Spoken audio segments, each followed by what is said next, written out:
Ya Bunda yang dirahmati Allah Subhanahu wa taala, tentunya kegiatan seperti ini di samping tadi yang sudah saya sampaikan bahwa kegiatan webinar, pengajian atau apa istilah yang kita akan sebutkan sekarang ya. Ini merupakan sangat penting bagi kita semuanya karena memang di samping ini bagian daripada silaturahmi pesantren dengan orang tua, dan ini merupakan hal yang tidak boleh dinafikan oleh kita, dan ini sangat penting bagi kita. Kenapa? Karena pesantren itu tidak boleh mengabaikan peran orang tua dalam mendidik anaknya. Juga sedemikian bagaimana orang tua juga peduli terhadap proses pendidikan anak yang ada di pesantren. Sehingga sehingga memang ini perlu bagi kita untuk terus kita kuatkan bersama ya, antara pesantren, anak dan orang tua, sistem pembelajaran ada di pesantren.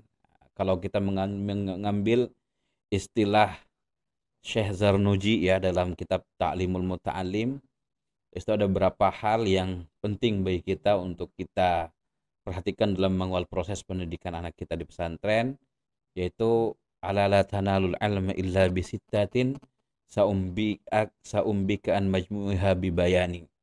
Yang pertama adalah dzakaun wa hirsun.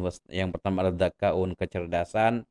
Saya rasa proses mencerdaskan ini penting antara pesantren dan orang tua dan lain sebagainya. Ya, ada juga wabulwatun watulu zamani dan lain sebagainya. Ini dari 6 yang diajarkan oleh Syekh Zarnuji, pengarang Ta'limul Muta'alim terhadap kita. Yang pertama dzakaun, cerdas, hersun, semangat, wastibarun, sabar ya. Terus wa irsyadu ustadi, bimbingan dari guru ya. Terus ada wabulwatun, biaya, watulu zamani, dan masa yang tidak selesai. Ini tentunya tidak bisa diserahkan sepenuhnya terhadap pesantren. Tetapi ini memang perlu kerjasama, perlu sinergi, perlu pangku tangan antara pesantren dengan orang tua. Sehingga memang perlu bagi kita untuk membangun silaturahmi, untuk terus berkomunikasi. Ya, karena memang kerjasama pasti akan terbangun dengan baik ketika terjalin silaturahmi dengan baik. Komunikasi tidak akan tersendat kalau kita sering ada komunikasi. Ya. Makanya di sini perlu ya baik kita, dan alhamdulillah untuk tahun ini ya, kita mencoba untuk mengikhtiarkan dari pesantren agar bagaimana ada pesantren orang tua, namun tentu dengan kondisi yang ada ya, yaitu era pandemi seperti ini yang tidak memungkinkan bagi kita untuk datang dan menyapa orang tua di daerahnya masing-masing. Akhirnya ada hal yang kita lakukan, silaturahmi dengan orang tua melalui virtual seperti ini. Dan kita berharap silaturahmi ini tidak hanya berjalan secara virtual. Kalau wabah ini sudah selesai, insya Allah kita akan upayakan, kita akan terus laksanakan pesantren orang tua ini. Dan mudah-mudahan nanti bisa kita bentuk chapter-chapter, misalnya chapter Tangerang, Jakarta, atau chapter Bekasi, Bogor, ya, terus chapter Serang, Cilegon.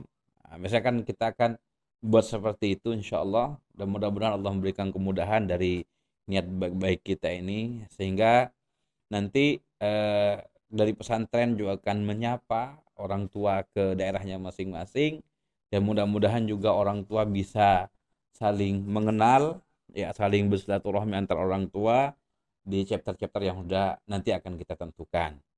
Namun tentu di kondisi pandemi seperti ini kita eh, mencoba untuk mengkondisikan apa yang ada sehingga kita mengikuti tren yang ada.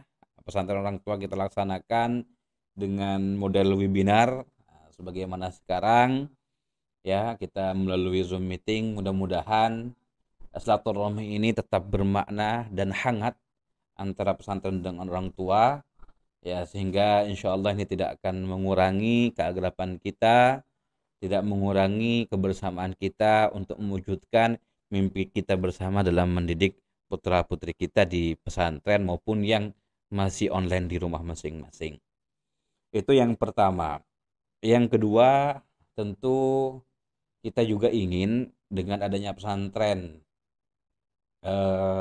orang tua ini, bagaimana pendidikan yang ada di pesantren bisa berkesinambungan juga sampai di rumah. Karena tentu kita berharap kita dengan kita memberikan nilai-nilai terhadap putra-putri, ayah bunda sekalian, kepada tolib-tolibah sekalian, nilai-nilai yang ada insya Allah menjadi sebuah nilai yang kita sepakati bersama, dan itu semuanya adalah nilai kebaikan karena semuanya bersumber daripada agama kita, yaitu dinul Islam. Kita berharap nilai ini terus berkesinambungan, baik ketika anak kita ada di pesantren maupun anak kita sudah ada di rumah. Baik anak kita menjadi santri maupun anak kita sudah menjadi alumni. Bagaimana nilai-nilai universal yang diajarkan di pesantren itu bisa terus kita kawal bersama. Dan insya Allah kami dari pesantren, meskipun alumni, kita terus mencoba untuk membangun komunikasi ya dengan para alumni kita, dan kita mencoba untuk mereka, alumni-alumni kita, tetap ya dengan nilai universal tentang keislaman. Karena memang insya Allah ini yang menjadi harapan kita bersama.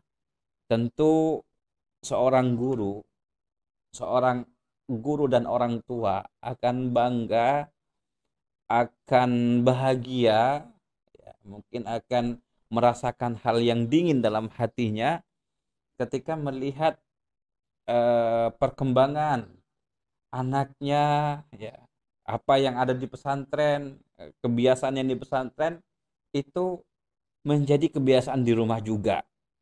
Mungkin ayah bunda akan menangis mungkin ketika misalnya ada putra putri ayah bunda ketika udah pulang dari rumah, dari pesantren ke rumah, terus ada salah satu putra putri ayah bunda yang dari pesantren misalnya jam 3 bangun terus ngetok kamar ayah bunda sekalian untuk ngajak sholat qiyamul berjamaah misalnya. Ini menjadi sebuah hal yang membanggakan mungkin bagi kita sebagai orang tua.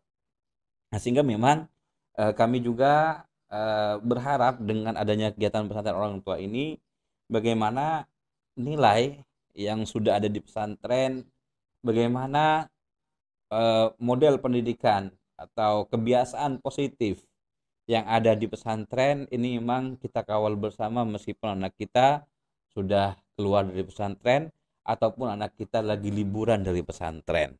Apalagi di kondisi seperti sekarang ya, yang anak-anak kebanyakan online, kita hanya sekitar 30, berapa persen ya, 30%, 32 atau 34% yang ada di pesantren. Ya mudah-mudahan nilai nilai-nilai yang sudah ada di pesantren tetap dikawal bersama oleh ayah bunda ya di rumahnya masing-masing, sehingga harapannya pesantren hadir di setiap rumah santri kita, pesantren terasa di setiap rumah santri kita insya Allah. Itu yang nomor dua. Terus yang nomor tiga, ini kita juga mengajak kerjasama orang tua. Ya, kita mengajak kerjasama orang tua. Alhamdulillah kita lagi ada hajatan ya, lagi ada hajatan untuk eksistensi pesantren.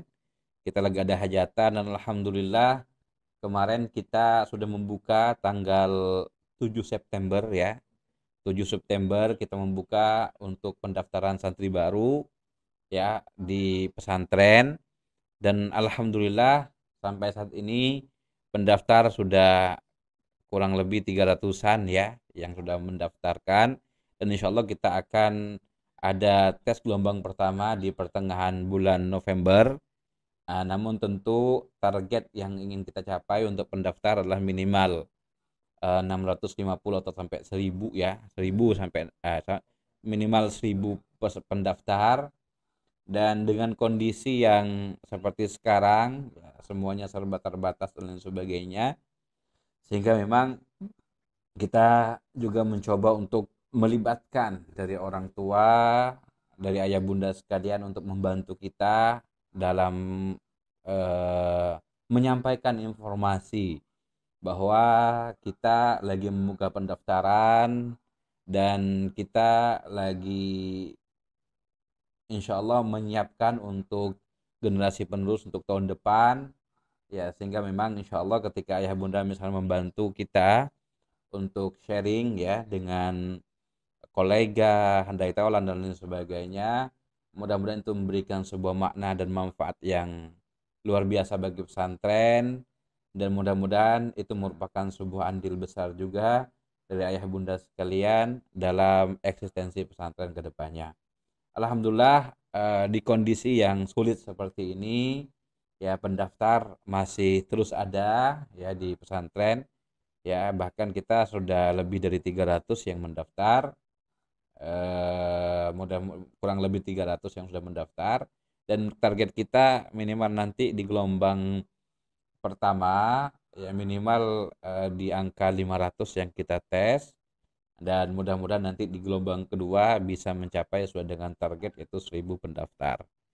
Nah, sehingga kalau misalnya nanti ada orang tua, ada ayah bunda yang ingin berpartisipasi, kami dari Humas Pesantren mengajak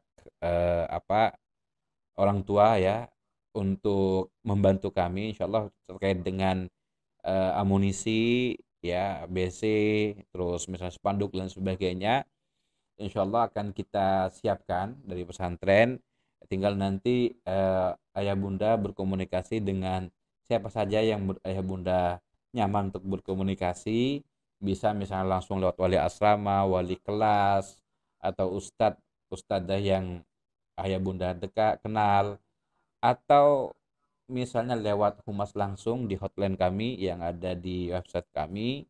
Insya Allah kita sangat senang ya, dan kita sangat berterima kasih apabila ayah bunda juga terlibat dan berpartisipasi aktif dalam proses PSB kita untuk tahun ini. Itu saja mungkin yang bisa saya sampaikan mewakili Direktur Yayasan. Beliau berhalangan hadir karena sudah ada acara sebelumnya, sudah agenda sebelumnya, dan salam dari beliau terhadap ayah bunda semuanya. Dan insya Allah sambil nanti kita menunggu Ustadz Salim ya, karena ini lagi dihubungi oleh panitia ya, mudah-mudahan acara ini berjalan dengan baik dan lancar, dan mudah-mudahan materi yang disampaikan oleh Ustadz Salim bisa memberikan makna tersendiri bagi bagaimana kita menciptakan surga di rumah kita, bagaimana aktivitas yaumiyah kita di rumah itu memang menjadi aktivitas yang sesuai dengan apa yang Allah ridhoi, sehingga aktivitas rumah kita itu akan menghantarkan kita untuk menuju surga Allah Subhanahu wa taala. Baik, itu mungkin yang bisa saya sampaikan ya, kurang lebihnya mohon maaf. Dan insyaallah nanti sambil menunggu mungkin dari panitia ada beberapa informasi, kurang lebihnya mohon maaf dari saya mewakili Direktur Yayasan. Apabila yang salah dari saya pribadi, apabila yang benar dari Allah Subhanahu wa taala. Wala faminkum wallahi la aqwamit thoriq. Assalamualaikum warahmatullahi wabarakatuh.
Baik, jazakallah Ustaz Khalisul Ibad atas sambutan mewakili pihak Direktur Pesantren.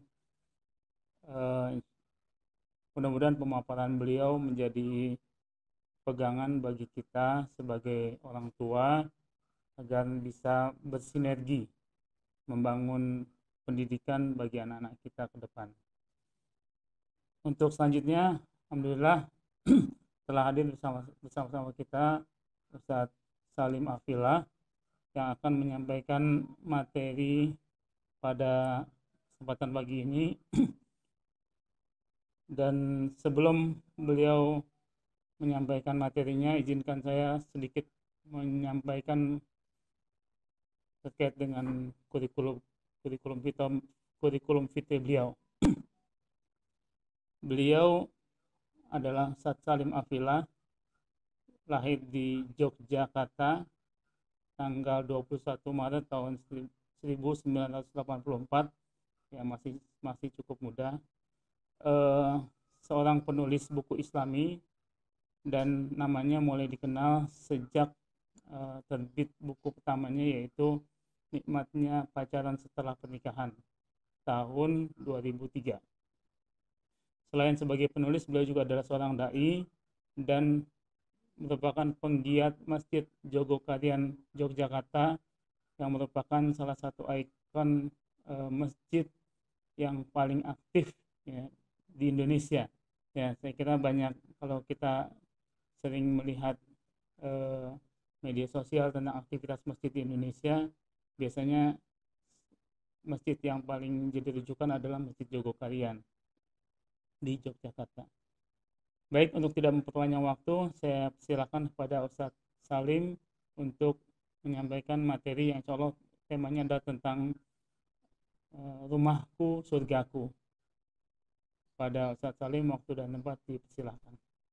Kita haturkan kehadirat Allah Subhanahu wa Ta'ala atas limpahan karunia-Nya. Kita dihimpun di dalam majelis ilmu meskipun hanya secara daring, secara online. Semoga tidak mengurangi semua keutamaan bermajelis ilmu yang bisa kita raih dari sisi Allah, seperti dijanjikan oleh Rasulullah sallallahu alaihi wa alihi wa sahbihi wasallam.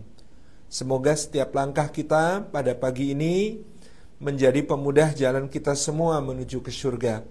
Dan semoga duduk kita semua termasuk taman di antara taman-taman surga, tempat Allah mencurah-curahkan rahmat-Nya, menaungkan sayap-sayap malaikatnya, menurunkan sakinah ke dalam hati kita, dan menyebut-nyebut nama kita semua dengan bangga pada makhluk-makhluk mulia yang ada di sisinya. Rekan-rekan yang disayang oleh Allah Subhanahu wa Ta'ala, kita semua mengharapkan judul yang ada di dalam kajian kita hari ini, yaitu Rumahku, Syurgaku. Syurga sebelum syurga tepatnya, karena kita mengharapkan syurga yang lebih abadi, yang lebih hakiki kelak di sisi Allah Subhanahu wa Ta'ala. Ini karena ya relationship goal kita semuanya, tujuan hubungan kita dengan orang yang kita cintai adalah apa yang difirmankan oleh Allah Subhanahu wa Ta'ala, udkhulul jannah antum wazwajukum tuhbarun. Masuklah ke dalam surga, kamu dan istrimu digembirakan oleh Allah Subhanahu wa Ta'ala. Demikian pula firman Allah Subhanahu wa Ta'ala, jannatu adnillati yadkhulunaha ma'asalihina min abaihim wa abnaihim wa azwajihim. Surga Aden yang kelak akan mereka masuki bersama orang-orang saleh dari bapak-bapak mereka, anak-anak mereka, istri mereka, yang semuanya berhimpun di dalamnya. Demikian pula firman Allah Subhanahu wa Ta'ala, alladzina amanu wa taba'athum dzurriyyatuhum biiman alhaqna bihim dzurriyyatahum. Orang-orang yang beriman, yang anak keturunan mereka, dzurriyyah mereka mengikuti mereka di dalam keimanan, maka kata Allah akan kami himpunkan mereka bersama dzurriyyah. Nah, dzurriyyah yang kedua ini menurut para mufassirin bukan cuma garis ke bawah, tapi juga garis ke atas, ke arah bapak-bapak, kesemuanya sambung sinambung. Sebagaimana firman Allah dalam surah Yasin anna hamalna dzurriyyatahum fil fulkil mashhun. Nah, dalam ayat ini dzurriyyah tidak bermakna anak keturunan tetapi bapak-bapak ya. Bapak, kakek, kakek buyut, kakek canggah, kakek wareng dan seterusnya. Ini menjadi dimaknai disambungkan seluruh keturunan itu ke atas maupun ke bawah, dari bapak-bapak mereka sampai anak-anak keturunan mereka berhimpun bersama di dalam surga Allah Subhanahu wa taala. Di surga yang mana Sayyidina Abdullah ibnu Abbas ketika dikutip Imam Ibnu Katsir menafsir ayat ini menyampaikan di surga tertinggi yang dicapai oleh keturunan dari garis tersebut. Atau disampaikan juga dalam satu hadis Nabi SAW yang juga dikutip oleh Imam Ibnu Katsir dalam tafsirnya, bahwa ada seorang hamba yang memasuki surga Allah Subhanahu wa taala. Kemudian dia bertanya, di manakah istriku, di manakah anakku, di manakah bapakku? Kemudian dijawab baginya bahwa keluarganya itu amal-amal mereka tidak mencapai amalnya. Jadi amal-amal mereka itu tidak seperti amal yang dia lakukan, sehingga kedudukan mereka pun di bawah orang ini. Lalu orang ini berkata, wahai Rabbi, sesungguhnya dulu di dunia aku beramal bukan hanya untuk diriku sendiri, tetapi aku beramal adalah untuk diriku, untuk istriku, untuk anakku, untuk bapak-bapakku. Jadi dia telah meniatkan amalnya bukan hanya untuk dirinya sendiri, tetapi untuk seluruh keluarganya. Sehingga kemudian Allah akhirnya memerintahkan agar seluruh keluarganya dihimpunkan bersama dengan dirinya. Hadirin hadirat yang dimuliakan oleh Allah Subhanahu wa taala, berhimpun di dalam surga menurut Imam Ibnu Katsir adalah kesempurnaan nikmat dari surga itu sendiri. Karena memasuki surga itu adalah kenikmatan, akan tetapi kenikmatan itu baru akan sempurna kalau kita di dalam surga bersama dengan orang-orang yang kita sayangi, bersama dengan orang-orang yang kita cintai. Jadi ya udkhul jannah antum wa aswajukum tuhbarun, masuklah ke dalam surga kamu dan pasanganmu, kamu dan keluargamu, anak-anakmu, bapak-bapakmu, istrimu, kesemuanya sambung sinambung. Ini dihimpunkan oleh Allah sebagai sebuah kesempurnaan nikmat. Karena itulah hakikat dari kehidupan kita di rumah kita juga demikian. Jadi kenapa rumah itu cerminan surga? Karena sebagian dari ciri-ciri surga itu ada di dalam rumah kita, yaitu salah satunya tadi, berkumpul itu penyempurna kenikmatan. Sekaya apapun ya, semakmur apapun, setinggi apapun karir ya yang dicapai oleh seorang anggota keluarga di dalam rumahnya, tidak akan sempurna kenikmatan itu kalau kemudian kejayaannya, kesuksesannya, pencapaiannya ini tidak dinikmati bersama-sama dengan orang-orang yang dicintai. Demikian pula gambaran surga. Nah, kalau kita di rumah kita bahkan ya, yang namanya kebersamaan itu sesuatu yang sangat tinggi nilainya. Ya, kalau sudah berkeluarga kita bisa tahu. Dulu sebelum menikah mungkin kalau ada kuliner enak direkomendasikan oleh vlogger ya, food vlogger, maka kita akan kejar kuliner itu. Ya, dimanapun tempatnya, berapapun harganya, kita jabanin gitu ya. Tetapi kalau kemudian sudah menikah, maka bahkan sekedar melihat makanan di luar pun yang terpikir pertama adalah yang di rumah makan apa ya, gitu ya. Yang di rumah makan apa ya. Ini sesuatu yang senantiasa akan kita rasakan. Apalagi ibu-ibu, lagi arisan, lagi pengajian, dapat snack pun yang dipikirkan yang di rumah makan apa. Maka mayoritas ibu-ibu itu membawa pulang snack pengajian dan snack arisan. Itu berdasarkan observasi yang insya Allah sahih, bahwa mayoritas ibu-ibu itu membawa pulang snack yang ada di pengajian dan di arisan-arisan. Bapak Ibu hadirin hadirat yang dimuliakan oleh Allah, maka kebersamaan itu lebih tinggi nilainya dari apapun. Satu saat kami pernah safari dakwah di Amerika Serikat cukup lama, 21 hari 3 pekan waktu itu. Nah kemudian ya 11 kota yang kami jelajahi waktu itu. Jadi di setiap kota yang kami kunjungi, panitia itu menawarkan, "Set, di sini ada tempat bagus, begini-begini ya, jalan-jalan ke sana, ayo," gitu.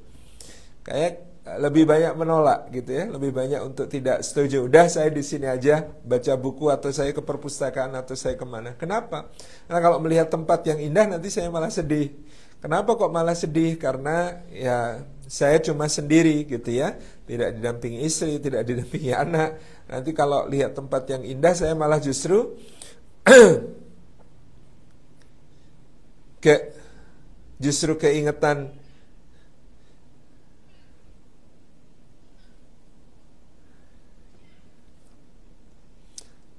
keingetan keluarga, kemudian ya tidak jadi menikmati keindahan tersebut ya, karena memang kebersamaan itu jauh lebih berharga. Sama dengan anak-anak saya ya, satu saat kita sudah merencanakan akan pergi piknik, bawa tenda, bawa keranjang piknik diisi berbagai macam makanan ya, bawa tikar, mau ke hutan gitu ya. Di Jogja ada hutan pinus di dekat Delingo dan Imogiri itu ya, di daerah Bantul arah ke Gunung Kidul. Nah, kita sudah mau ke sana ya, udah siap jalan, ternyata tiba-tiba hujan turun. Nah, kita cancel.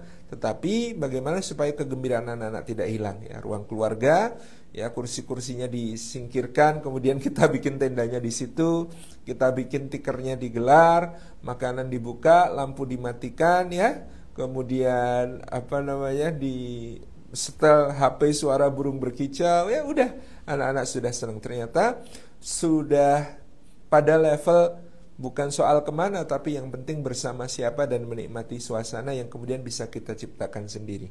Itulah gambaran bahwa kebersamaan itu begitu penting nilainya kelak di dalam surganya Allah.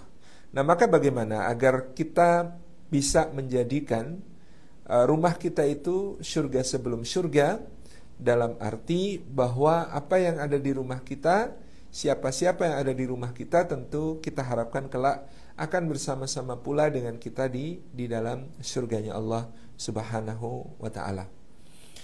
Yang pertama dan utama dari semua ikhtiar yang bisa kita lakukan sebagai hamba Allah Subhanahu wa ta'ala adalah memohon, berdoa kepada Allah agar kita dijadikan sebagai keluarga surga.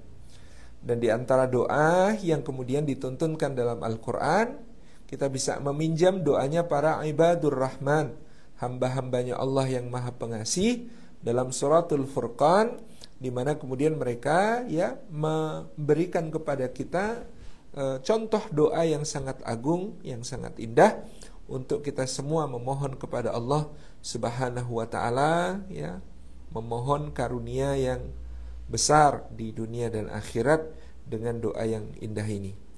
Doanya berbunyi, Rabbana hab lana min azwajina wa dzurriyyatina qurrata a'yuni waj'alna lil muttaqina imama.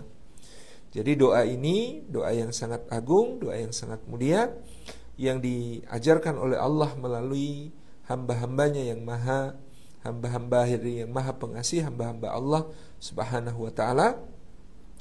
Mereka berdoa, Rabbana, duhai Rabb kami, hablana, anugerahkanlah untuk kami, min azwajina, dari pasangan-pasangan kami, wa dzurriyyatina, dan anak keturunan kami, qurrata a'yun, menjadi penyejuk mata bagi kami ya, menjadi permata hati, penyejuk mata bagi kami.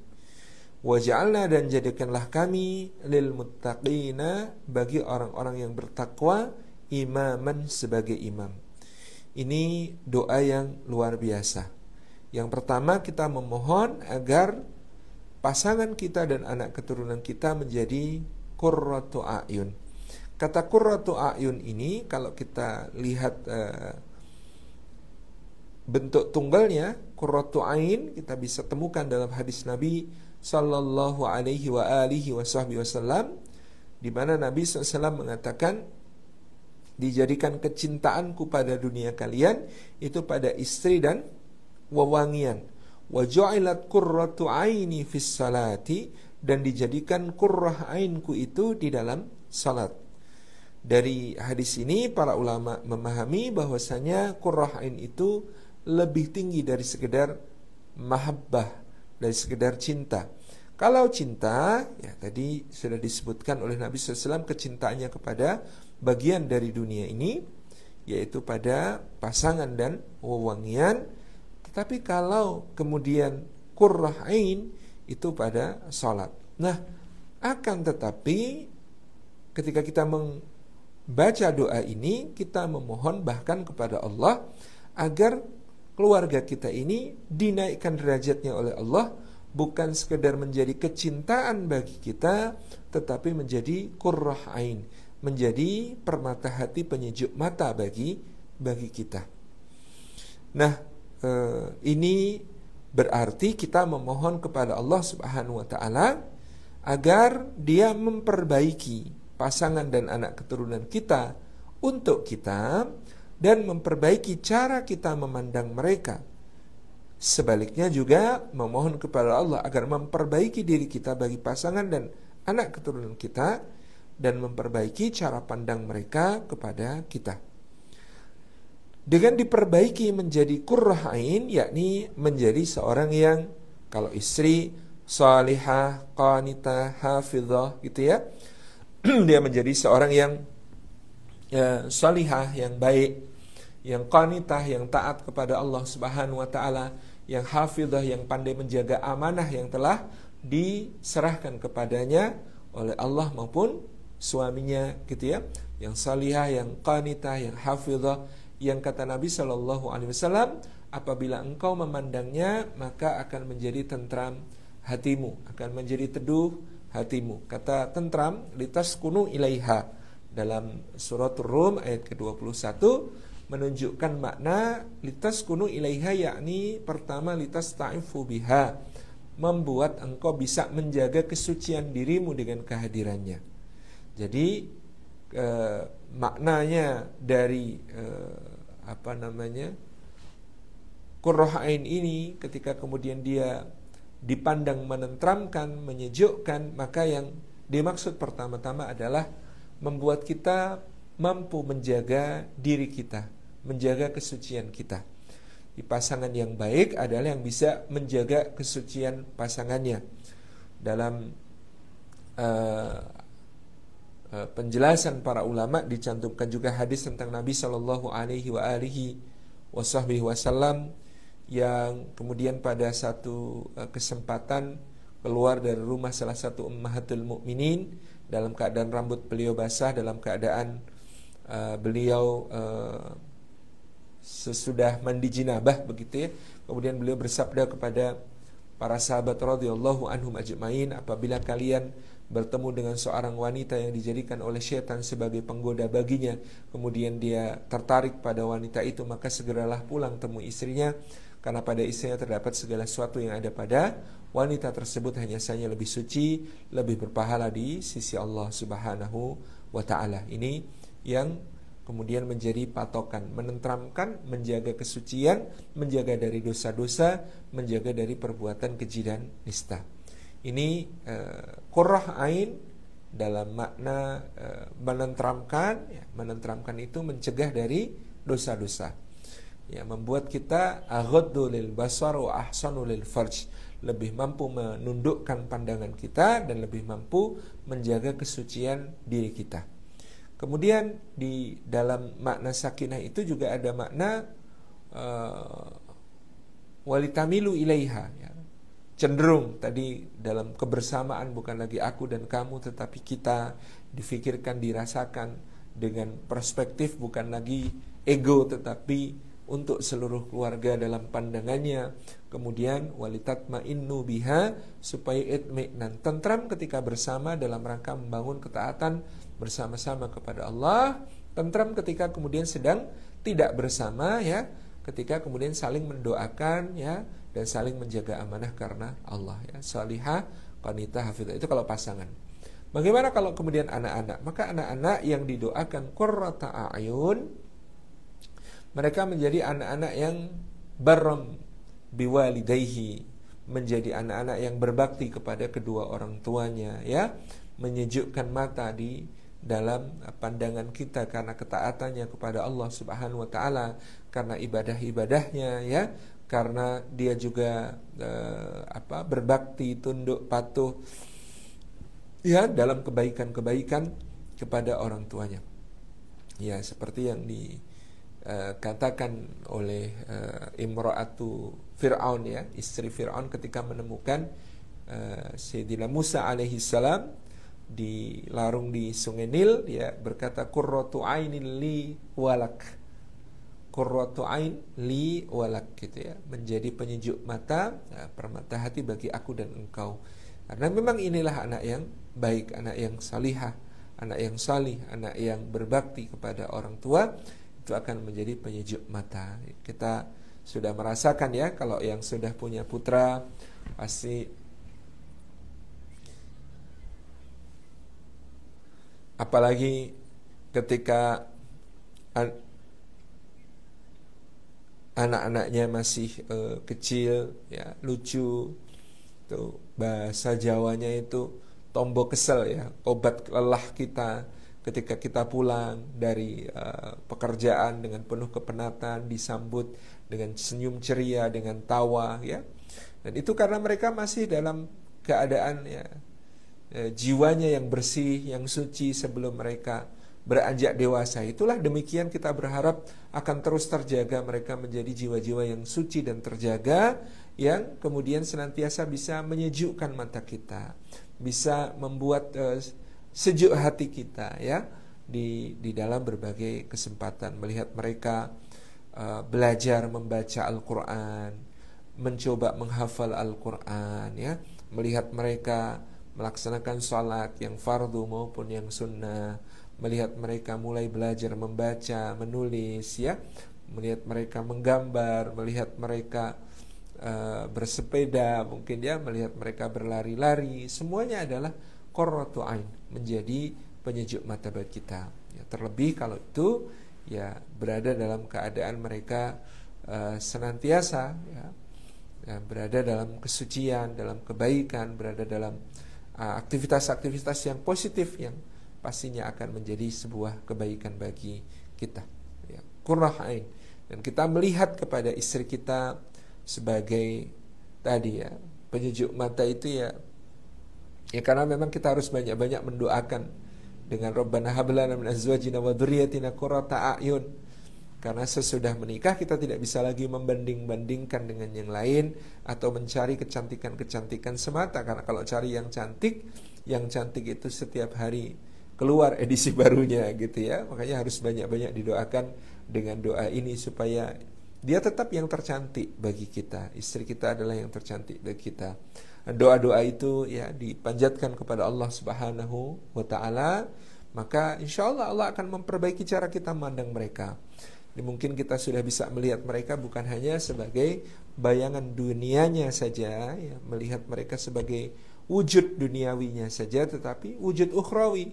Wujud ukhrawinya ya wanita salihah yang masuk surga itu 70.000 kali lipat lebih cantik daripada bidadari yang paling cantik, misalnya demikian.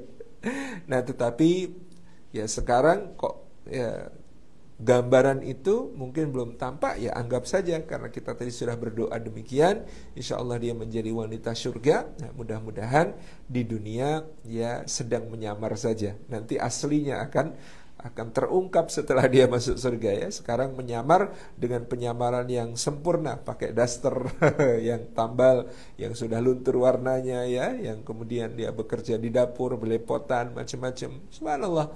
Tetapi itu adalah pemandangan sementara. Kita sudah bisa memandang ya wujud kekalnya kelak insyaallah, wujud abadinya kelak insyaallah ketika berada di dalam surga. Demikian kalau memandang anak-anak kita, kita melihat segala bentuk tingkah mereka itu sebagai jalan surga kita. Bahkan ketika mereka dalam tanda kutip nakal, ketika mereka kemudian bandel, ketika mereka kemudian bengal sedikit, bagi kita itu adalah jalan surga kita.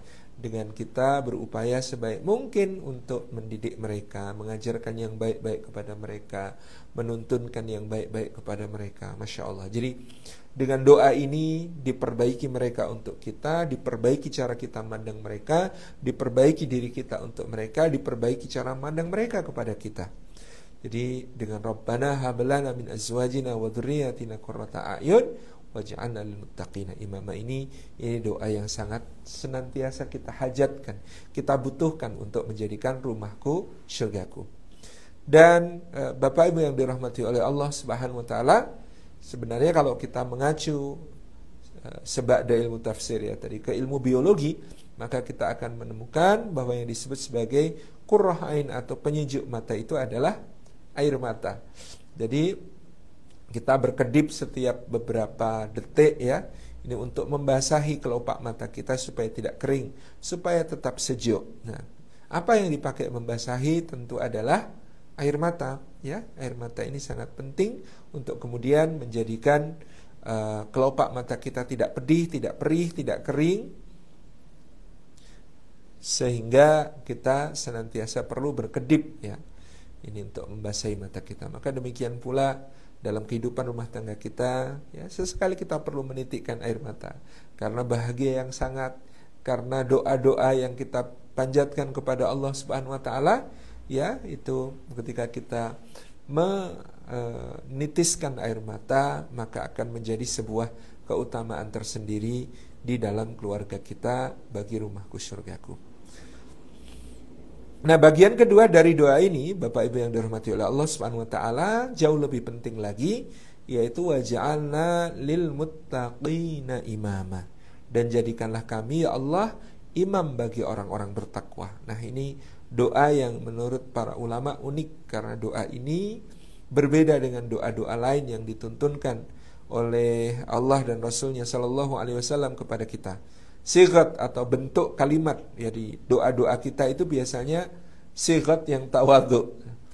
Bentuk kalimat yang tawadhu itu ya dalam kalimat misalnya waj'alna min ibadikas salihin, dan jadikanlah kami ya Allah termasuk hamba-hambamu yang soleh.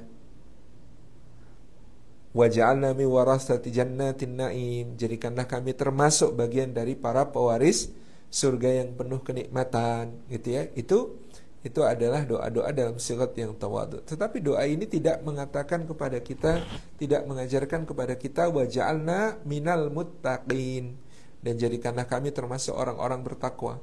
Melainkan doa yang luar biasa, waj'alna lil muttaqina imama, jadikanlah kami imam bagi orang-orang bertakwa.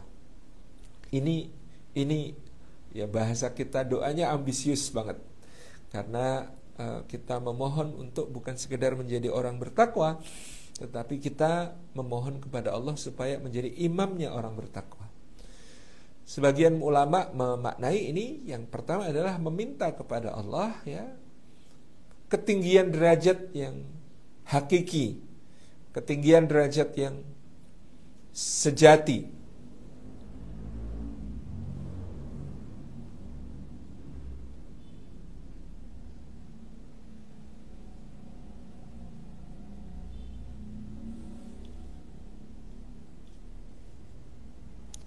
Ketinggian derajat yang hakiki, yang sejati dari sisi Allah Subhanahu wa taala, karena bukan cuma sebagai orang bertakwa tetapi sebagai imamul muttaqin. Dan takwa itu adalah ukuran kemuliaan yang paling nyata di sisi Allah Subhanahu wa taala, sebagaimana firman Allah, inna akramakum indallahi atqakum, sesungguhnya orang yang paling mulia di antara kalian di sisi Allah adalah orang yang paling bertakwa. Jadi kita tidak bisa mengukur kemuliaan dengan harta, dengan jabatan, dengan kekuasaan, dengan paras, dengan pendidikan, dengan keturunan, ya, nasab dan lain sebagainya. Karena di sisi Allah ya yang paling mulia adalah yang paling bertakwa. Maka ketika kita mengatakan waja'alna lil muttaqina imama, kita sedang meminta kepada Allah derajat tinggi yang hakiki di sisi Allah. Derajat tinggi yang hakiki. Nah, kalau takwa itu tidak tampak ya, maka imamnya orang bertakwa juga tidak bisa dibedakan dari makmumnya orang bertakwa. Ini menjadikan doa ini aman dalam kehidupan dunia kita. Ya, kalau kita berdoa yang ambisius tapi dalam hal-hal yang tampak, itu akan menjadi bahaya bagi kita. Bahaya dengki, ya, bahaya tergelincir, bahaya kelalaian, ghaflah dan lain sebagainya. Tetapi kalau menjadi imamnya orang bertakwa, ya, derajat hakiki di sisi Allah, ya, tertinggi di sisi Allah, menjadi imam dari orang-orang yang paling mulia di sisi Allah. Nah, ini akan menjadi satu hal yang tidak berbahaya dalam kehidupan kita di dunia karena tidak terlihat, tidak tampak gitu. Nah, ini sebuah permohonan yang paling indah, yaitu memohon kepada Allah derajat tertinggi, menjadi pemimpin dari derajat tertinggi di sisi Allah, yaitu orang-orang bertakwa. Yang kedua, doa ini berarti paling tidak adalah memohon kepada Allah agar keluarga kita dijadikan sebagai orang-orang bertakwa. Jadi kalaupun kita tidak menjadi imam bagi orang-orang bertakwa yang luas, ya, dalam makna tidak terbatas, tentu kita bisa menjadi imam orang bertakwa insya Allah dalam lingkup yang kita ada di sana, yaitu keluarga kita sendiri. Jadi ketika kita memohon kepada Allah dan jadikanlah kami imam bagi orang-orang bertakwa, itu adalah sekaligus memohon agar seluruh keluarga kita menjadi orang bertakwa dan kita dijadikan oleh Allah sebagai imamnya. Masya Allah. Ini adalah sebuah penjagaan yang paling luar biasa di dalam kehidupan suami dan istri. Maka kita ingat hadis Rasulullah SAW bahwa takwa itu kuncinya, yaitu dengan sabdanya, sungguhnya ketika seorang menikah maka menjadi sempurnalah separuh agamanya. Faqad istakmala nisfa dinihi, maka dia telah menyempurnakan separuh agamanya. Falyattaqillaha nisfal ukhra, maka hendaklah dia bertakwa kepada Allah kepada dalam hal separuh yang berikutnya. Jadi kunci setelah berumah tangga juga adalah takwa.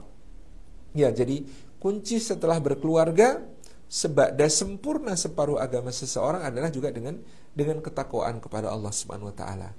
Jadi bukan lagi soal cinta, bukan lagi soal romantisme, ya, bukan lagi soal keintiman, tetapi soal takwa.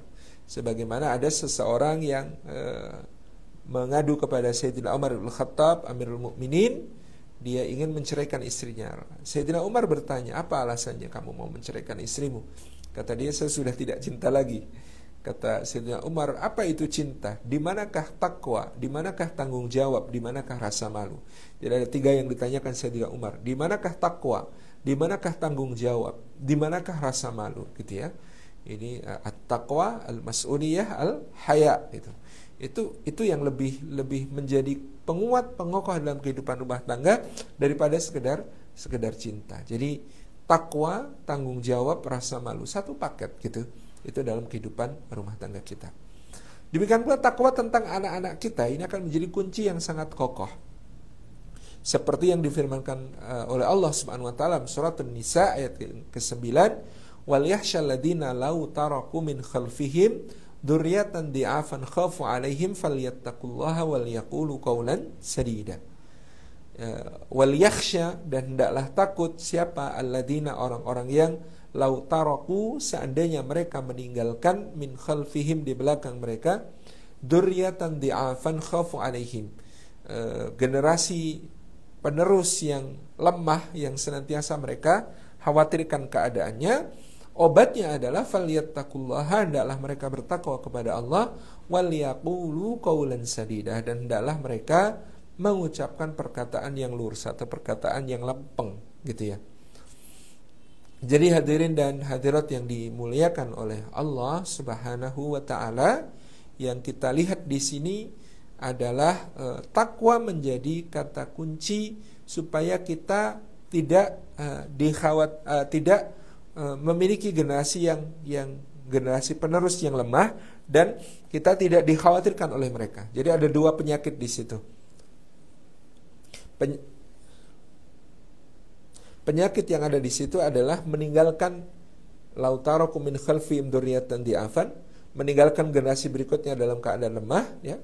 Yang kedua adalah khafu alaihim, mengkhawatirkan mereka. Nah, obatnya itu adalah falyattaqullaha wal yaqulu qawlan sadida.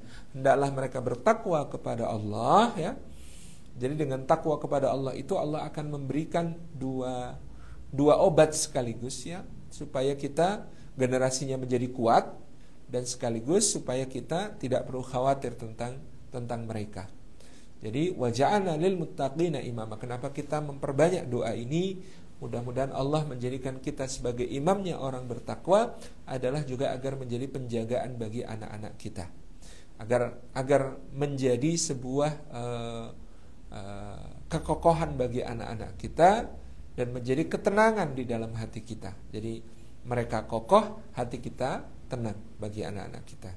Ini doa yang sangat penting, Bapak Ibu yang dirahmati Allah, supaya kita semua mampu, ya, untuk menjadikan anak-anak kita dan istri kita, keluarga kita semuanya sebagai rumahku syurgaku. Jadi yang pertama, doa-doa yang tidak pernah putus. Yang kedua, Bapak Ibu yang dirahmati Allah, kunci untuk menjadikan rumahku syurgaku adalah rasa syukur kepada Allah Subhanahu wa taala. Allah menganugerahkan istri kita sebagai anugerah, nikmat karunia dari Allah kepada kita. Allah menganugerahkan suami, demikian pula bagi istri adalah karunia. Allah menganugerahkan anak-anak kepada orang tua adalah karunia. Allah menganugerahkan orang tua kepada anak-anak juga adalah karunia-Nya. Jadi di sini hubungan kita satu sama lain adalah anugerah, karunia. Dia bukan milik kita, ya. Kata orang Jawa, milik gendong lali. Merasa memiliki itu membawakan kelalaian. Maka kita itu, ya, di dunia antar kita dengan pasangan kita, dengan anak-anak kita, selalu diingatkan bahwa kita tidak saling memiliki, ya. Kita ini satu sama lain adalah nikmat Allah Subhanahu wa ta'ala, tapi bukan milik, karena semuanya adalah milik Allah. Jadi engkau bukan milikku, engkau adalah anugerah untukku. Jadi aku bukan milikmu, aku adalah anugerah bagimu, ya. Ini yang senantiasa harus kita tanamkan pemahaman ini di dalam hati masing-masing anggota keluarga. Satu sama lain adalah nikmat. Kalau nikmat, maka ada sikap yang dituntut dari nikmat, yaitu syukur. Syukur kepada Allah Subhanahu wa ta'ala selaku yang telah menganugerahkan nikmat, itu wajib tentu saja. Dan yang kedua adalah ada kesyukuran yang menjadi konsekuensi dari syukur kepada Allah, yaitu syukur kepada wasilah nikmat itu. Jadi suami bukan hanya bersyukur kepada Allah tentang istrinya, ya, tetapi juga dia mensyukuri istrinya itu, mengekspresikan rasa syukurnya kepada istrinya, mengucapkan terima kasih, menganggapnya sebagai karunia yang sangat berharga, ya, memuliakannya sebagai nikmat yang agung, ya, kemudian memberikan penghargaan, memberikan apresiasi, memberikan hadiah, memberikan pujian dalam kebaikan-kebaikan yang ditunjukkan oleh istrinya. Demikian pula sebaliknya, istri kepada suaminya, ya, dia memberikan apresiasi, mengucapkan terima kasih, ya, menghargai hal-hal yang telah dilakukan oleh suaminya, ya, menghibur kelelahan-kelelahannya, ya, kecapeannya dan seterusnya. Ini adalah bagian dari bersyukur kepada Allah dengan mensyukuri manusia yang menjadi wasilah anugerah Allah itu. Ya kan disebutkan malam yashkurun nas lam yashkurillah. Siapa yang tidak mensyukuri manusia, maka dia belum bersyukur kepada Allah hakikatnya. Jadi orang yang tidak mensyukuri manusia, maka pada hakikatnya dia tidak mensyukuri Allah Subhanahu wa ta'ala. Dan kaidah yang sangat agung dari Allah bahwa Allah akan menjaga dan melipat gandakan nikmat kalau kita bersyukur, la in syakartum la azidannakum, juga berlaku bagi sebuah hubungan syukur antar manusia. Semakin kita mengapresiasi anak-anak kita, ya, dengan segala tingkah mereka yang positif, perilaku mereka yang baik, maka mereka juga akan semakin diberikan oleh Allah peningkatan dalam kebaikan-kebaikan itu. Istri mengucapkan syukur kepada suami, ya, jazakumullah khairan abang, sudah bekerja untuk kami, membanting tulang sampai linu-linu, ya, memeras keringat sampai kering, bekerja mencari nafkah seharian, kelelahan bertumpuk ya, mudah-mudahan Allah ganti dengan surga nantinya. Demikian pula suami mengucapkan terima kasih kepada istri, terima kasih sayang sudah menjadi penjaga ketaatan bagiku ya, sudah menjadi yang mengandung dan melahirkan anak-anakku dengan segala susah payah ya, sudah mengurus dan menata rumah yang aku tinggal setiap hari untuk bekerja di luar dengan begitu luar biasa ya. Ungkapkan rasa terima kasih itu, ungkapkan rasa terima kasih itu dengan berbagai hal yang kemudian bisa kita berikan. Kita berikan berupa hadiah ya, kita berikan berupa kalimat ya, secara verbal dan seterusnya. Jadi mengungkapkan rasa syukur ini menjadi penting juga kepada anak-anak kita ya, berikan kepada mereka satu bahasa tubuh maupun bahasa kalimat yang membuat mereka merasa berharga, membuat mereka merasa bahwa dirinya adalah anugerah Allah Subhanahu wa taala yang sangat bernilai bagi kedua orang tuanya. Kita katakan kepada mereka, nak, Masya Allah, kamu adalah anugerah Allah yang sangat berharga untuk ayah dan ibu ya. Kalau kamu berdoa ya, Rabbi firli wali walidayya warhamhuma kama rabbayani shaghira, maka Allah akan mengampuni ayah dan ibu karena doamu. Allah akan menyayangi ayah dan ibu karena doamu. Ketika kamu melakukan satu amalan soleh, beribadah kepada Allah, maka pahalanya akan mengalir kepada ayah dan ibu yang pernah mencontohkan dan mengajarkan itu kepadamu. Berikan itu, apresiasi itu. Nah, termasuk untuk menguji apresiasi kita ya, mana yang sering kita ungkapkan sebagai kalimat untuk anak kita. Contoh, anak kita habis makan, lalu dia narik-narik piringnya dibawa ke tempat cuci piring. Di tengah perjalanan antara tempat makan dengan tempat cuci piring, piring itu jatuh dan pecah. Pertanyaannya, mana yang akan kita komentari? Pecahnya piring atau usahanya untuk membawa piring itu ke tempat cuci piring? Nah, kadang-kadang kita kurang bersyukur, sehingga apa yang kita komentari adalah kejadian yang tidak disengaja yang kemudian terjadi ya, yaitu pecahnya piring, perang. Itu yang kita komentari, tuh kan pecah. Nah, padahal kalau kita mau objektif, yang seharusnya kita komentari adalah upayanya. Apa yang dia tidak sengaja itu tidak layak untuk kita sebut-sebut karena dia tidak sengaja. Tapi apa yang dia sengaja itu sangat layak untuk kita apresiasi. Masya Allah, anak Umi pintar sekali, habis makan tanggung jawab, piringnya dibawa ke tempat cuci piring. Itu keren, nak. Nah, tapi ini jatuh, qadarullah, gak apa-apa ya, yuk kita bersihin bareng-bareng. Dengan ungkapan-ungkapan seperti ini, anak-anak tahu apa yang harus mereka lakukan berikutnya, yaitu tetap membawa piringnya ke tempat cuci piring, tetapi lebih hati-hati. Tetapi kalau kemudian yang kita jadikan fokus adalah jatuhnya piring yang dia tidak sengaja itu, maka yang akan terjadi adalah besok-besok lagi nggak usah bawa piring ke tempat cuci piring. Kenapa? Daripada jatuh dimarahin, gitu ya. Ini tentu terkait dengan bagaimana kita harus pandai bersyukur kepada Allah terkait satu sama lain di dalam rumah tangga kita. Satu sama lain akan menjadi surga bagi keluarga kita ya, rumah kita akan menjadi surga kalau kita pandai di dalam mensyukuri satu sama lain. Selain bersyukur kepada Allah, bersyukur kepada pasangan, bersyukur kepada anak-anak kita. Ini adalah satu asas yang paling penting ya. Ya, sebab tadi doa-doa kita ini asas yang sangat penting dalam menjadikan rumahku surgaku. Yang ketiga, Bapak Ibu yang dirahmati oleh Allah Subhanahu wa taala, agar menjadi rumah yang surgawi, kita perlu mengisi rumah kita dengan aktivitas ibadah, aktivitas ketaatan kepada Allah Subhanahu wa taala.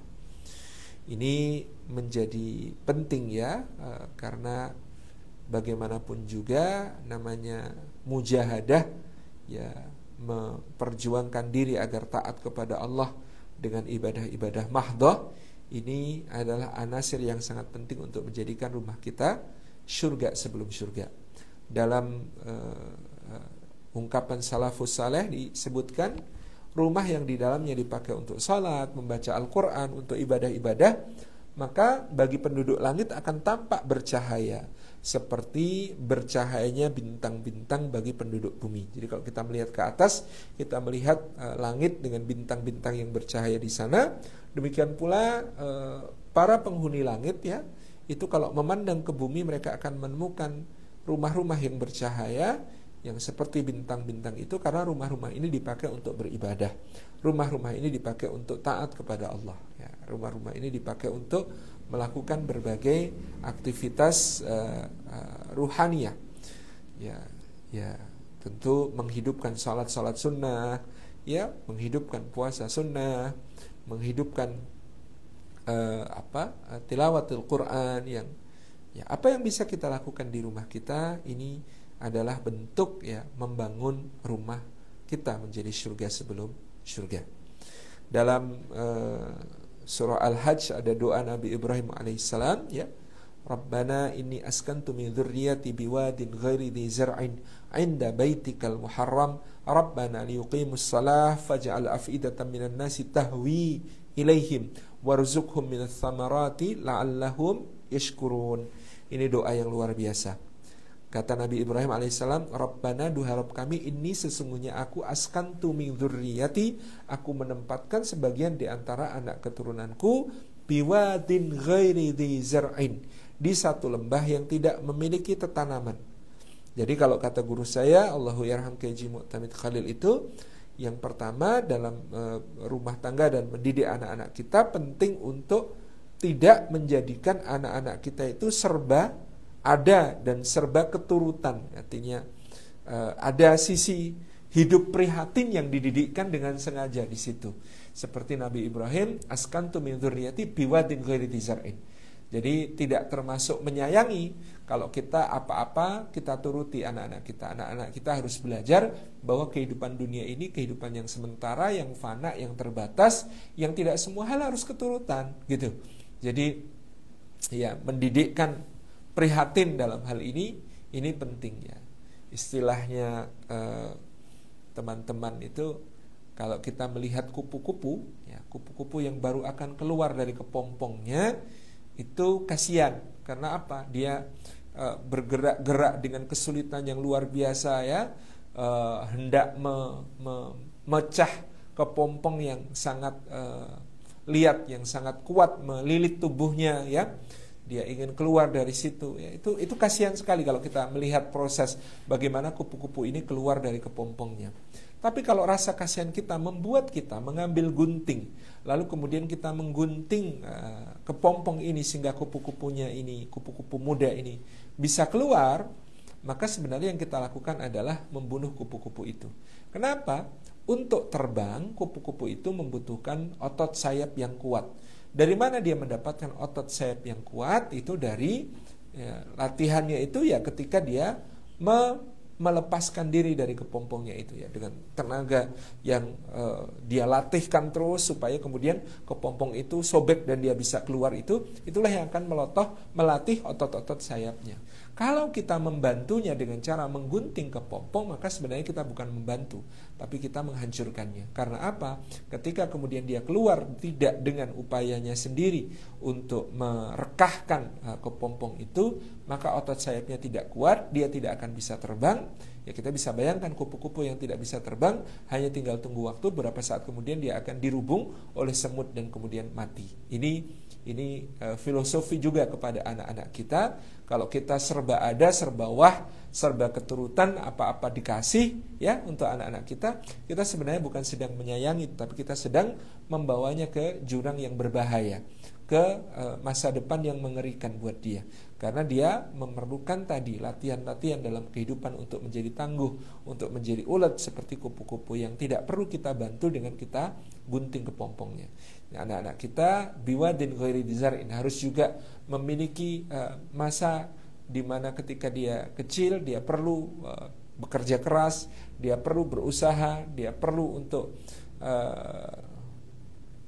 hidup prihatin ya, bahasa Jawanya. Itulah kenapa Sri Sultan Hamengkubuwono ke-8 dulu itu anak-anaknya dikirim keluar keraton agar tidak manja. Kalau di keraton semua keturutan maka akan menjadi anak-anak manja yang kelak akan tidak mandiri, yang akan egois, yang akan kemudian tidak tahu seperti apa keadaan rakyat ya.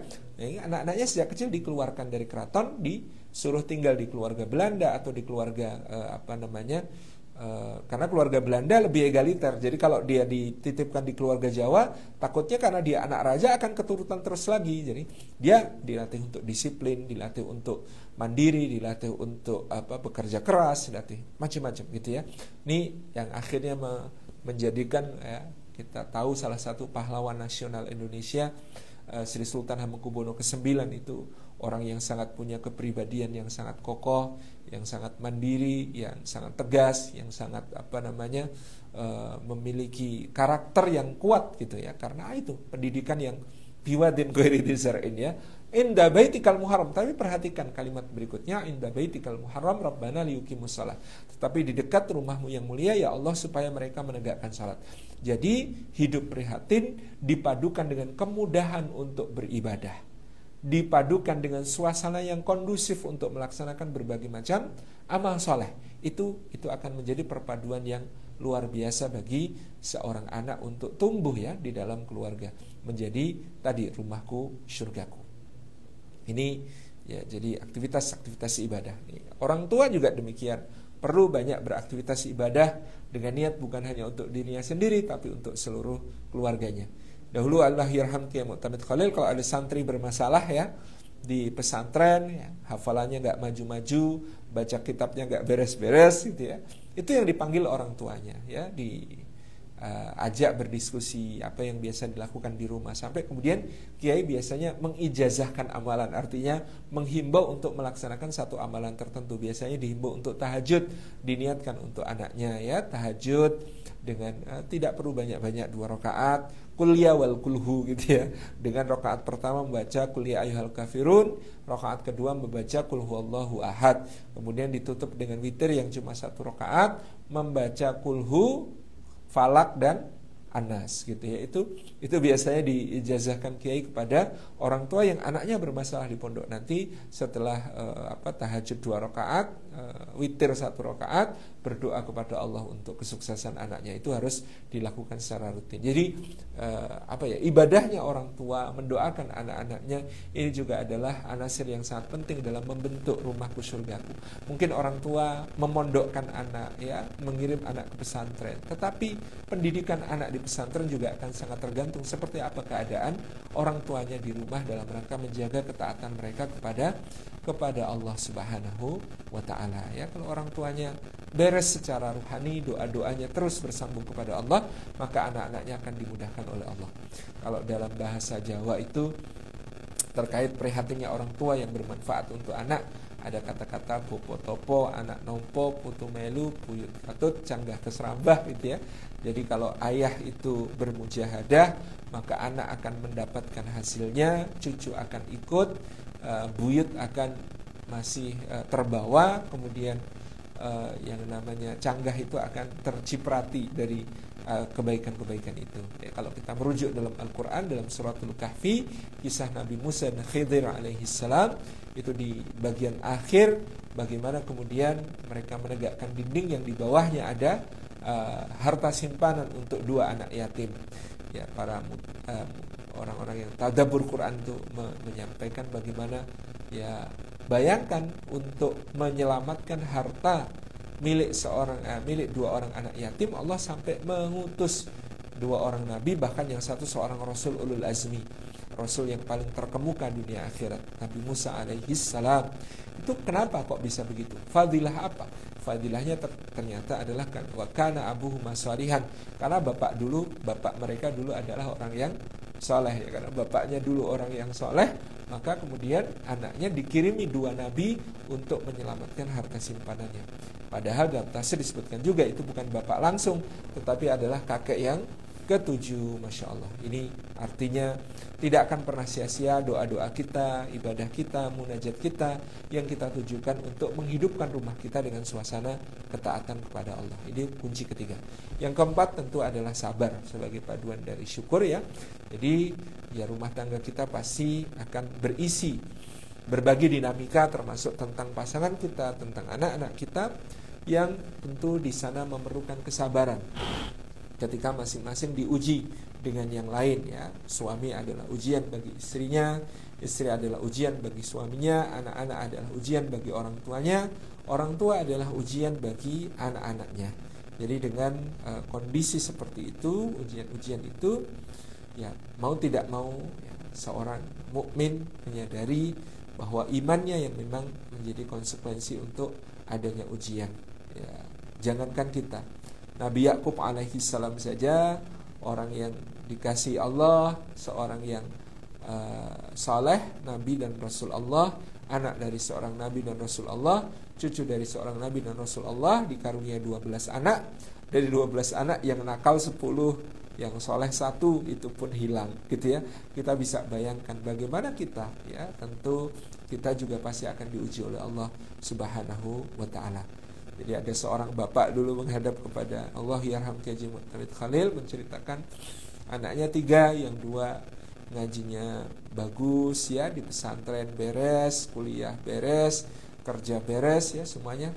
Tapi anak yang nomor 3 begitu badung, begitu nakal, mondoknya nggak karu-karuan dan sebagainya. Maka mereka mengadu kepada beliau rahimahullah. Beliau menyampaikan, ya bapak itu masih mending daripada siapa? Daripada Nabi Yakub. Nabi Yakub itu anaknya 12, yang nakal 10, yang soleh hilang. Sampean anaknya 3, yang nakal cuma 1, yang 2 ada gitu ya. Itu ya sebuah hal yang harus disyukuri kata beliau. Terus bagaimana anak ketiga? Yang penting ikut amalnya Nabi Yakub. Amalnya Nabi Yakub apa? Innama asku bathi wa husni ilallah. Aku mengadukan semua kesusahan dan kesedihanku kepada Allah. Ya mungkin nanti setelah bapak ibu wafat anaknya taubat. Loh, kok nunggu saya wafat Pak Kiai? Loh, namanya juga doa. Doa itu tidak akan mubazir. Bapak ibu yang penting terus berdoa. Jangan-jangan anaknya ini belum soleh karena terhalang bapak ibu. Loh, maksudnya gimana? Bapak ibu memanjakan, gak berani negur, gak tega bangunin, gak ini macam-macam, sehingga kemudian dia terhalang untuk soleh. Tapi banyak anak yang kemudian salah ya, anak yang banyak bermasalah ketika orang tuanya meninggal, jadi jalan taubat, jadi jalan kebaikan. Jadi jangan khawatir asalkan bapak ibu selalu mengadukan semua kesusahan dan kesedihan itu kepada Allah Subhanahu wa taala.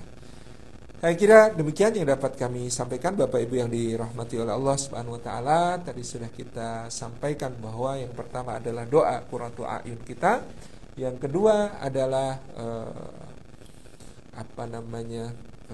syukur kita kepada Allah, yang ketiga adalah suasana ibadah dalam rumah kita, dan yang keempat adalah kesabaran. Itu yang akan menjadi kunci dari kondisi rumahku surgaku insyaallah.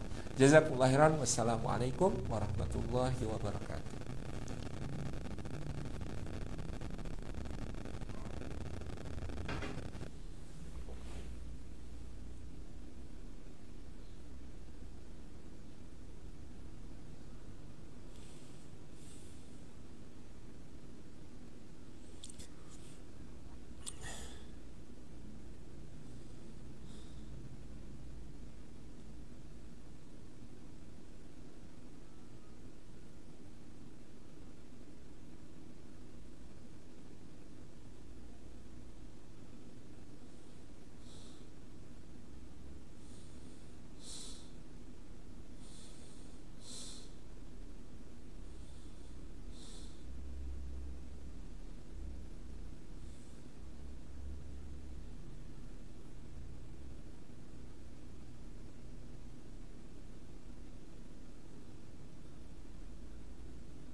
Baik. Langsung aja dulu ya, supaya tidak lupa. Baik, qurrat maksudnya langsung dijawab. Ya. Qurrata a'yun tadi sudah kita jelaskan bahwa maknanya adalah mungkin lebih luas ya dari sakinah, mawaddah dan rahmah, yaitu bagaimana kemudian qurrata a'yun ini Allah Subhanahu wa taala perbaiki pasangan kita dan anak keturunan kita untuk kita, dan perbaiki cara kita memandang mereka sedemikian pula Allah Subhanahu wa taala perbaiki kita untuk mereka, dan perbaiki cara mereka memandang diri kita untuk mereka.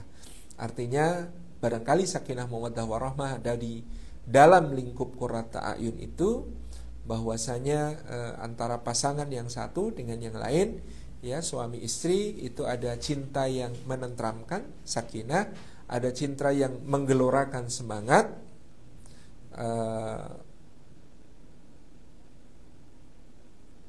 mawaddah yang menggelorakan, ya, satu sama lain. Yang ketiga ada rahmah, cinta yang tulus, ya, cinta yang hanya memberi tak harap kembali bagai sang surya menyinari dunia itu. Itu adalah bagian dari ikatan qurratu a'yun, ya. Karena qurratu a'yun bukan cuma antara pasangan, tapi juga dengan anak-anak kita. Dengan sakinah, ya, ketentraman yang ada di rumah ini menjadi faktor yang mendukung terjadinya tempat menumbuhkan anak-anak yang kelak menjadi qurratu a'yun bagi kita. Demikian pula suasana mawaddah untuk masing-masing bisa menjadi optimal potensi-potensinya. Demikian pula dengan suasana rahmah di mana masing-masing bisa memberikan yang terbaik bagi pasangannya. Ini akan menjadi salah satu anasir yang sangat penting dalam terbentuknya qurratu a'yun, ya, yang tadi yang kita lihat sebagai sebuah ikatan keseluruhan dalam keluarga. Jadi qurratu a'yun itu menurut saya lebih luas dari sekedar sakinah mawaddah warahmah. Demikian Allah.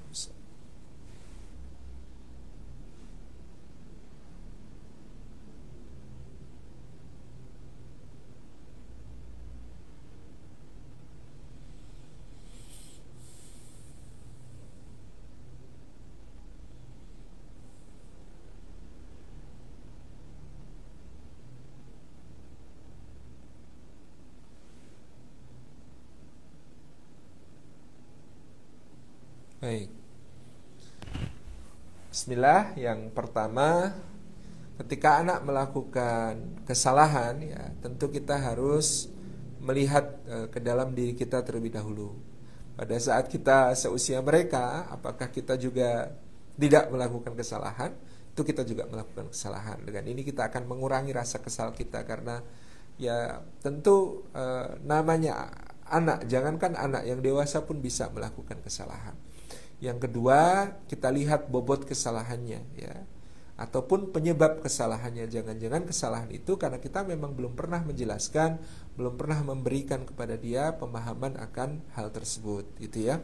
Ya, bobot kesalahan juga begitu. Apakah itu adalah kesalahan yang besar, kesalahan yang signifikan, gitu ya, serius, atau sekedar hal yang sifatnya sangat mudah diperbaiki. Itu tentu berbeda-beda kemudian penanganannya. Yang berikutnya adalah tetap sabar, ya, dan mendoakan yang baik. Jangan sampai, ya, kita jaga betul seburuk atau separah apapun kesalahan anak kita, jangan sampai keluar dari lisan kita doa yang buruk. Jangan sampai keluar dari lisan kita ucapan-ucapan yang berbahaya, yang mengarah kepada bukan cuma menyakiti hati, tapi na'udzubillahi min dzalik, menjadi doa yang berakibat buruk di sisi Allah. Kita bisa berkaca pada cerita dari Syekh Abdurrahman As-Sudais. Beliau menceritakan kenapa kok bisa jadi Imamul Haramain, ya, imam dua masjid suci, sampai dari usia 20-an sampai sekarang usia 60-an, sudah lebih dari 40 tahun menjabat, dan bahkan beliau menjadi mudir ya, direktur utama untuk seluruh pelayanan di masjid suci, di dua masjid suci, ya. Beliau menceritakan dengan menitikkan air mata itu karena doa ibu saya, dan ibunya itu mendoakan bukan hanya di saat ridho tapi juga di saat marah. Jadi beliau cerita waktu kecil ibunya bikin kue-kue untuk dibagikan kepada tetangga. Saat kue-kue ini masih dalam bentuk adonan, gitu ya, itu beliau masih kecil itu bawa pasir dalam ember, kemudian adonan kue-kue ini dia tuangin dengan pasir, gitu ya. Coba bayangin, ya, adonan kue-kue sebegitu banyaknya itu dikasih pasir semua sama anaknya. Tapi Masya Allah, yang keluar dari lisan si ibu ini adalah, ya Allah, ya, semarah-marahnya, sekesal-kesalnya, yang keluar adalah doa baik, yaitu memohon kepada Allah dia dijadikan sebagai imam haramain gitu ya. Ya istilah orang Jawa, aku kutuk kau jadi imam Masjidil Haram.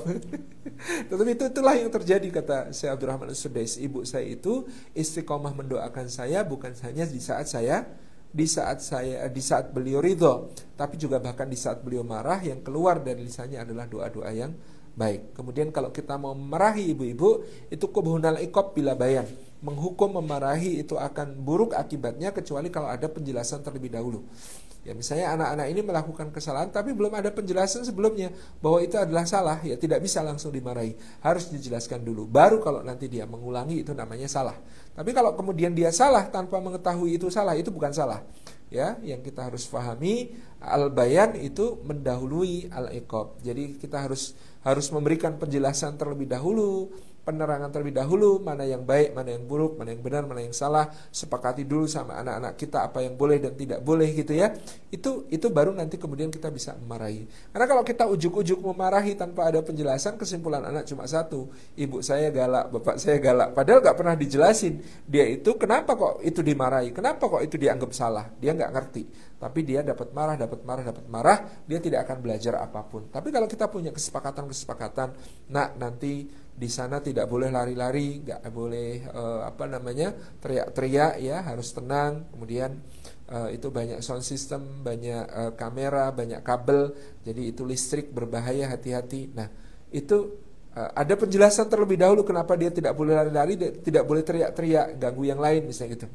Nah nanti begitu di sana dia melanggar itu, kita bisa menegur dan memarahi misalnya kalau dia keterlaluan. Itu dia akan tahu kenapa saya dimarahi, kenapa saya ditegur. Tapi kalau tidak ada penjelasan sebelumnya, dia ujuk-ujuk di sana lari-lari, kemudian dia dijewer gitu ya. Kesimpulannya ya cuma satu, orang tuanya jahat sama dia. Kenapa? Ya tidak ada penjelasan. Jadi ini yang penting. Yang kedua, pertanyaan tentang bagaimana menanamkan kemandirian anak yang terlanjur sudah beranjak remaja. Ya tentu ini harus dimulai dengan kesadaran. Kita tidak bisa memaksakan kalau dia sudah beranjak memasuki usia pasca 10 tahun. Ya, jadi kalau saya sering menyampaikan 0 sampai 2 namanya bayi, 2 sampai 7 namanya kanak-kanak, 7 sampai 10 namanya pendidikan Abdullah, menjadi hamba Allah, karena umur 7 diperintahkan untuk sholat, umur 10 kalau tidak sholat bisa atau boleh dipukul tanpa menyakiti dan bukan pada wajah ya. Kemudian 10 ke atas ini sudah pendidikan dia untuk menjadi khalifatullah ya, untuk menjadi khalifah. Jadi dia harus diajak berbincang, berdiskusi dan diberikan tanggung jawab kepadanya.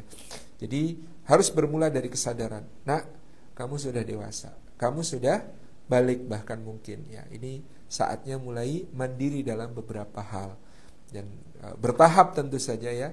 Mulai bulan ini sampai 3 bulan ke depan, gimana kalau kamu belajar mandiri tentang satu bidang ya, satu hal ini aja dulu ya. Nanti kita latih, programnya adalah ini ya. Dia harus involve, dia harus merasa betul-betul ini adalah program untuk dia harus merasa ideal adalah untuk kebaikan dia. Jadi jangan sampai kemudian kita mengarahkan dia tanpa dia sadar bahwa itu adalah untuk kebaikannya. Jadi memang harus dimulai dari kesadaran, kemudian susun program bersama dan berkala. Programnya tidak boleh langsung banyak nuntut ini itu, tetapi sedikit demi sedikit per periode waktu untuk kemudian bisa dilakukan, dieksekusi dan dievaluasi. Demikian Allah.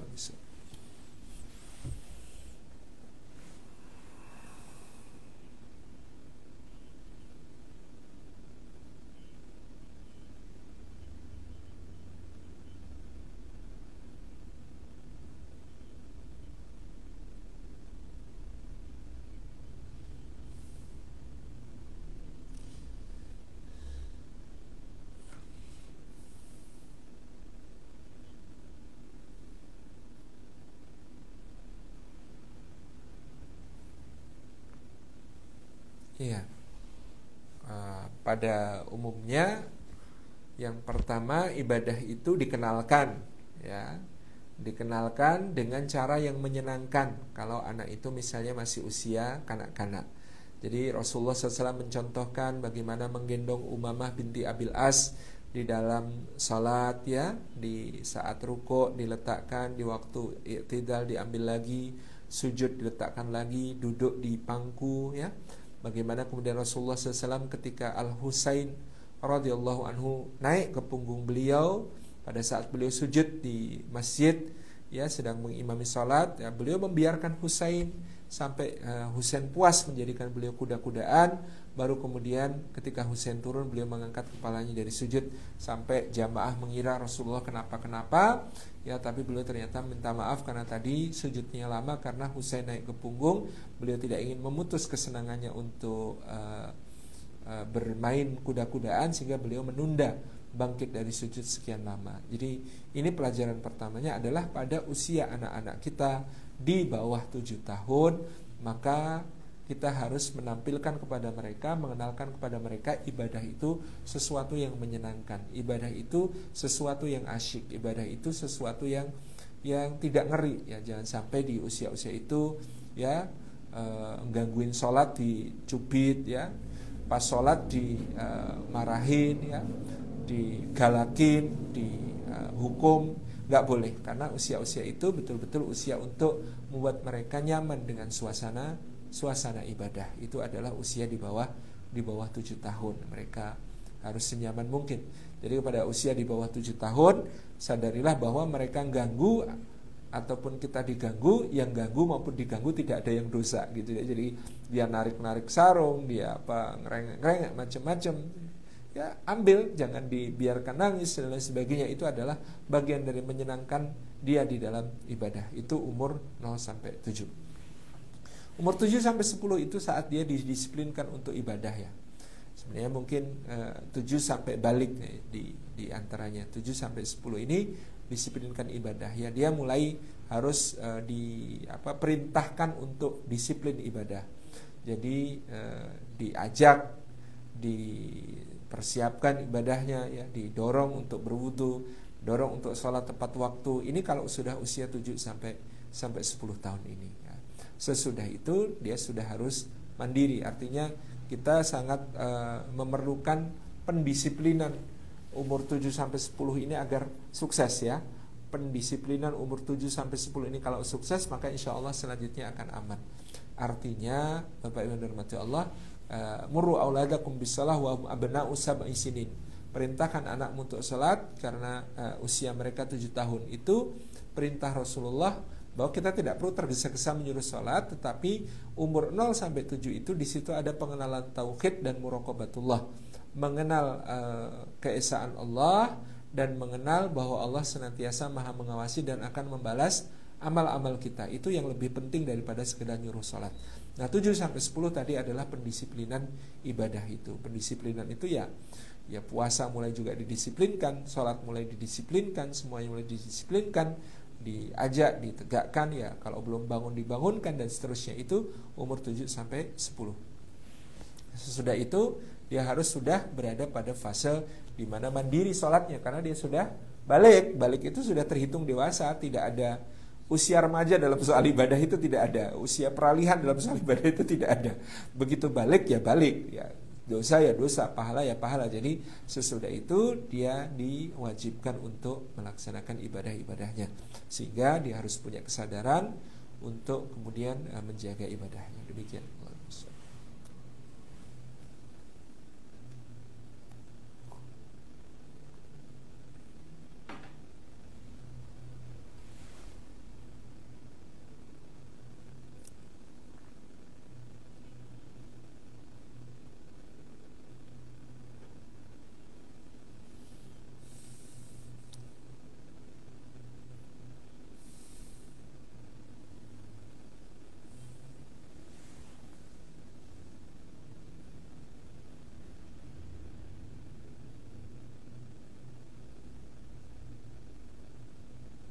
Baik.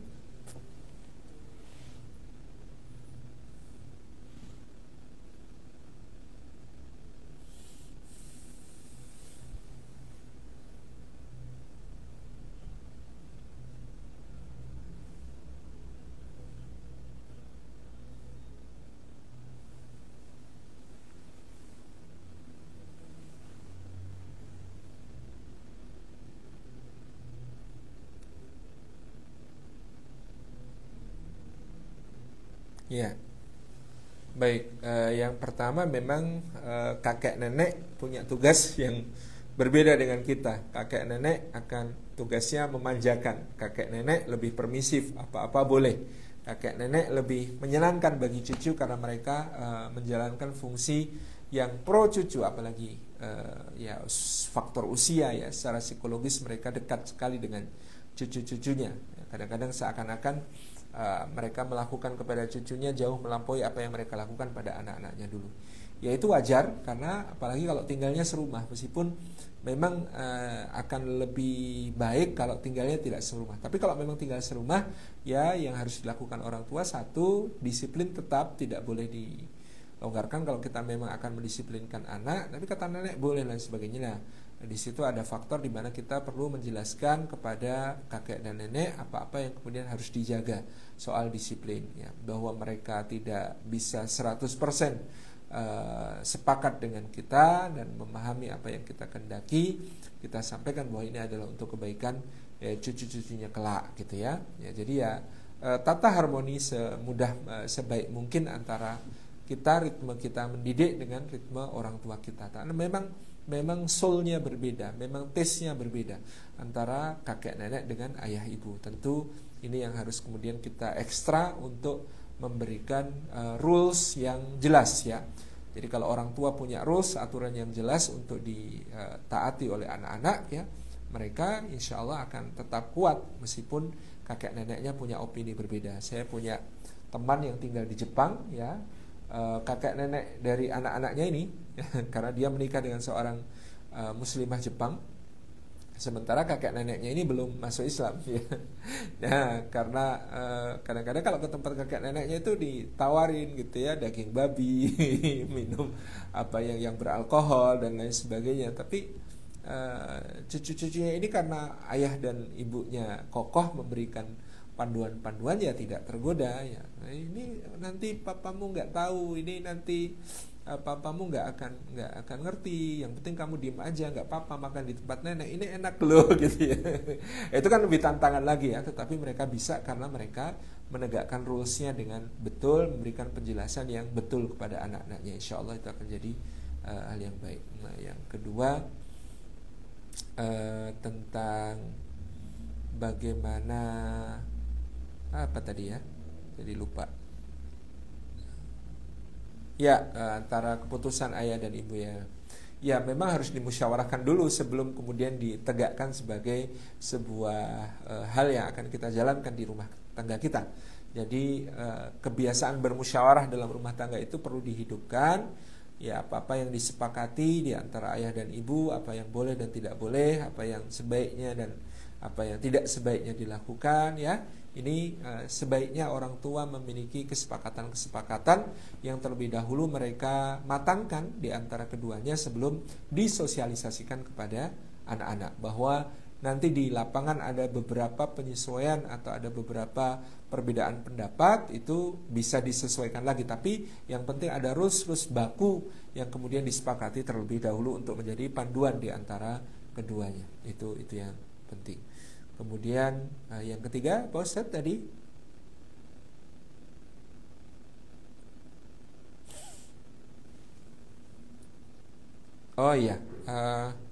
yang pertama, ya, kita belajar dari kesalahan parenting masa lalu kepada kita. Kita tahu orang tua kita mungkin terbatas ilmunya, tidak sempurna dalam mengasuh kita, tapi kita tetap bisa mengambil nilai-nilai positif dari mereka. Ya, justru dari situ kita harus belajar apa yang baik kita lanjutkan untuk anak-anak kita, apa yang benar kita lanjutkan, apa yang keliru, apa yang kurang baik kita bisa evaluasi agar jangan sampai terulang untuk anak-anak kita. Ya, justru itu bisa menjadi catatan-catatan tertentu kepada anak-anak kita, ya.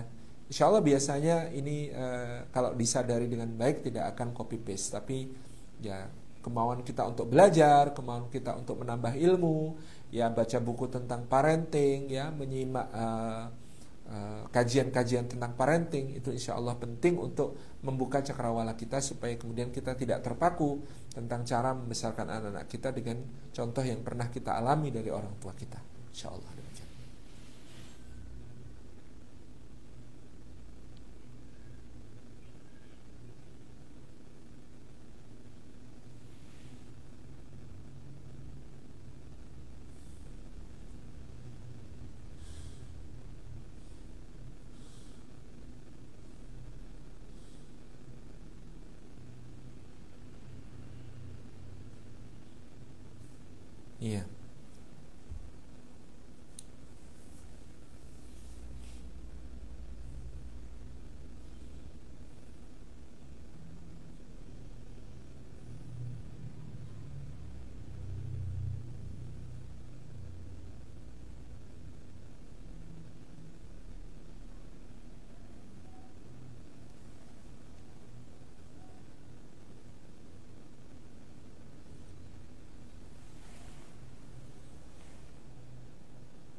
Baik.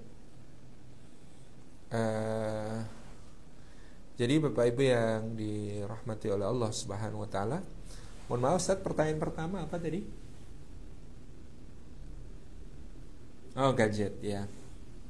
Gadget itu karena memang ya mungkin dia belajar juga via online dan lain sebagainya. Yang terpenting satu, sepakati dosis ya. Sepakati dosis gadget berapa per jam, berapa jam per hari dia bisa bersama gadgetnya. Kemudian sepakati rulesnya, apa saja yang boleh dan tidak boleh. Yang ketiga, awasi. Itu yang terpenting. Yang keempat, yang jauh lebih penting dari itu ya, kita sebagai orang tua harus mampu menyediakan alternatif. Artinya mendampingi mereka dalam permainan-permainan yang tidak terhubung dengan gadget ya. Ya, permainan-permainan yang langsung, belajar menulis, membaca buku, ya, kegiatan-kegiatan positif di luar gadget ya, orang tua harus memfasilitasi dan menyediakan. Itu yang terpenting. Kemudian yang kedua tentang apa tadi Ustaz?